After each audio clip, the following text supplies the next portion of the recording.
السلام علیکم dear readers, Kashmiri writers کے ناول تو ملا کی قسط نمبر 13 میں آپ سب کو خوش آمدید کہتی ہوں۔ میں امید کرتی ہوں آپ کو میرا ناول بہت پسند آئے گا۔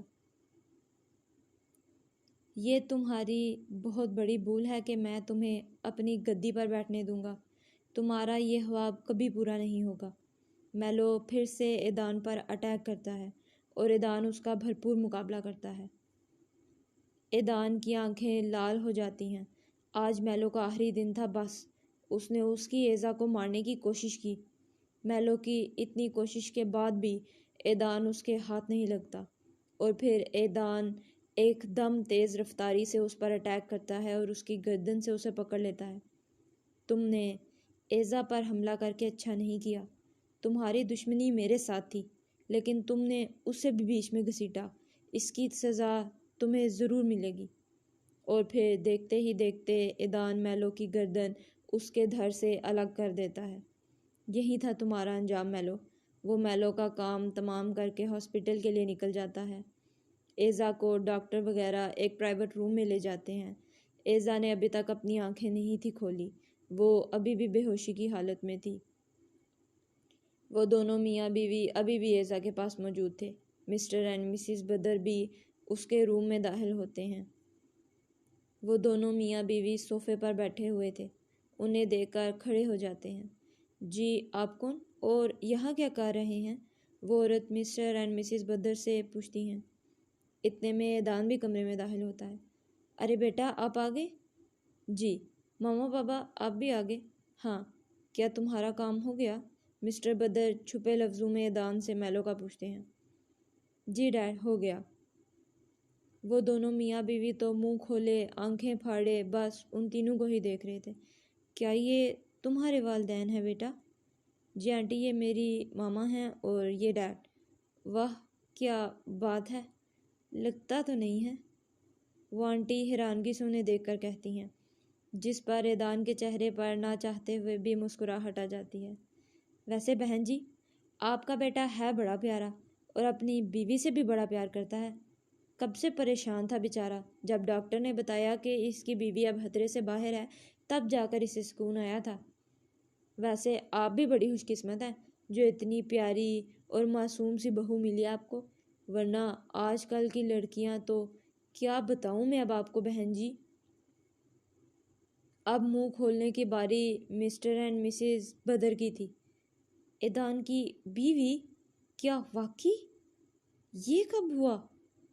وہ دونوں ایک دوسرے کو دیکھتے ہیں اور یہی سوچ رہے تھے کہ یہ کیا معاملہ ہے، اور پھر وہ دونوں ایدان کو دیکھتے ہیں تو ایدان اپنے کندھے اچکا کر ایزا کے بیڈ کے پاس رکھی سٹول پر جا کر بیٹھ جاتا ہے۔ ارے دیکھا کتنا پیارا بچہ ہے، یہ کتنی فکر کرتا ہے اپنی بیوی کو اور کتنا پیار بھی تو کرتا ہے۔ وہ مسکرا کر پہلے ایزا اور ایدان کو دیکھتی ہیں اور پھر مسز بدر کو، جس پر مسز بدر بھی مسکرا کر انہیں دیکھتی ہیں۔ جی آپ نے ٹھیک کہا، بہت پیار کرتا ہے میرا بیٹا میری بہو سے، مسز بدر جان بوجھ کر اونچی آواز میں کہتی ہیں تاکہ ایدان بھی سنے، اور ایدان اپنا منہ نیچے کر کے مسکرا دیتا ہے۔ تھوڑی دیر بعد وہ دونوں میاں بیوی بھی چلے جاتے ہیں۔ مسٹر اینڈ مسز بدر ان کے جانے کے بعد ایدان کی طرف متوجہ ہو جاتے ہیں، جو مسلسل ایزا کی طرف دیکھے جا رہا تھا۔ وہ دونوں ایک دوسرے کی طرف دیکھتے ہیں۔ ان دونوں کی آنکھوں میں بے بسی تھی۔ وہ دونوں جانتے تھے کہ ایدان اس سے عشق کرتا ہے۔ مسٹر بدر اپنی بیگم کو تسلی دیتے ہیں۔ انہیں لگتا تھا کہ ایزا کو اب اپنے ساتھ لے جانا چاہیے۔ ایدان؟ جی ڈیڈ۔ وہ فوراً اٹھ کر ان کے پاس جاتا ہے۔ پیچھے سے ایزا بھی بے ہوشی سے باہر آتی ہے۔ وہ آہستہ آہستہ اپنی آنکھیں کھولتی ہے تو دیکھتی ہے کہ وہ ہاسپٹل کے بیڈ پر تھی، اور پھر اسے تھوڑی دیر پہلے کا منظر یاد آتا ہے، اور سامنے ہی ایدان اور اس کے والدین کھڑے تھے۔ ہمارا کام یہاں ختم ہو گیا۔ میں نے بھی اپنے سارے معاملات جو طے کرنے تھے وہ کر کے لیڈر ایک کو انفارمیشن دے دی ہے۔ اب ہمیں طرائش واپس چلے جانا چاہیے۔ ایزا کا دل ان کی بات سن کر زور سے دھڑکتا ہے۔ جی ڈیڈ۔ اب ان تینوں کی نظر ایزا پر پڑتی ہے جو جاگ چکی تھی۔ مسز بدر آگے بڑھتی ہیں اور اس کے پاس جاتی ہیں۔ کیا تم ٹھیک ہو ایزا؟ جی آنٹی، اب میں ٹھیک ہوں۔ گڈ، میں جانتی ہوں تم ہمارے بارے میں جان گئی ہو، مگر ڈرو نہیں، ہم تمہیں کچھ نہیں کہیں گے۔ میں جانتی ہوں آنٹی، ان انسانوں سے اچھے تو آپ لوگ ہیں جو خود غرض نہیں ہیں، اپنوں سے پیار کرتے ہیں، ان کے لیے اپنی جان بھی دے سکتے ہیں۔ آپ بہت اچھے ہیں صاحب۔ ان دونوں کو آپس میں باتیں کرتا دیکھ مسٹر بدر ایدان کی طرف متوجہ ہو جاتے ہیں۔ تو کیا سوچا ہے تم نے ایزا کے بارے میں؟ کیا مطلب ڈیڈ؟ اس کو یہیں تنہا چھوڑ دو گے کیا؟ اس کا تو یہاں کوئی نہیں ہے، اور جو لوگ ہیں انہیں اس کی پرواہ نہیں، اور جسے پرواہ ہے وہ یہیں چھوڑ دے گا کیا اسے؟ وہ ایدان کی طرف دیکھ کر کہتے ہیں، کیا میں اسے طرائش لے جا سکتا ہوں؟ ہاں بالکل، لیڈر نے کہا تھا اگر تم وہاں امن لے آؤ گے اور میلونا کے لوگوں کو ختم کر دو گے تو اگلے لیڈر تم، اور تمہیں جو چاہیے وہ ملے گا۔ اب کوئی چاہ کر بھی تم دونوں کو الگ نہیں کر سکتا۔ Thanks dad. وہ اپنے ڈیڈ کو گلے سے لگا لیتا ہے۔ تو چلیں کیا بیگم؟ بالکل، پھر جلد ملاقات ہوگی ایزا، جس پر ایزا بس ہاں میں سر ہلاتی ہے۔ ان کے جانے کے بعد وہ دونوں وہاں اکیلے رہ جاتے ہیں۔ وہ دونوں ایک دوسرے کی طرف دیکھتے ہیں۔ ایدان اس کے پاس آتا ہے۔ کیسی طبیعت ہے اب تمہاری؟ ہاں ٹھیک ہوں۔ وہ اس کے بازو پر ہاتھ رکھتا ہے جہاں پر گہرا زخم تھا، اور تھوڑی دیر بعد جب وہاں سے ہاتھ اٹھاتا ہے تو اس کا وہ زخم بھر چکا تھا۔ وہ بھی ایک دم ہی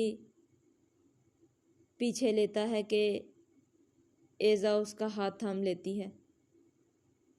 ایدان حیرانگی سے اسے دیکھتا ہے۔ ہم کو تیرے بنا جینا تو سکھا، چلے جانا پھر ہے جانا جہاں۔ اس کی آنکھوں میں نمی تھی۔ ایدان جو ایزا کے لیے جوس لینے جا رہا تھا وہ اس کے پاس بیٹھ جاتا ہے اور اس کے چہرے پر اپنا ہاتھ رکھتا ہے اور اس کی پیشانی کے ساتھ اپنی پیشانی لگاتا ہے۔ میں تمہیں کبھی چاہ کر بھی نہیں چھوڑ سکتا، تم میرے اندر سانسوں کی طرح بس گئی ہو۔ اس درندے کو تم سے بے انتہا عشق ہے۔ ایزا کو اس کی بات سن کر دل میں سکون محسوس ہوتا ہے۔ ایدان اس کی آنکھوں میں دیکھتا ہے۔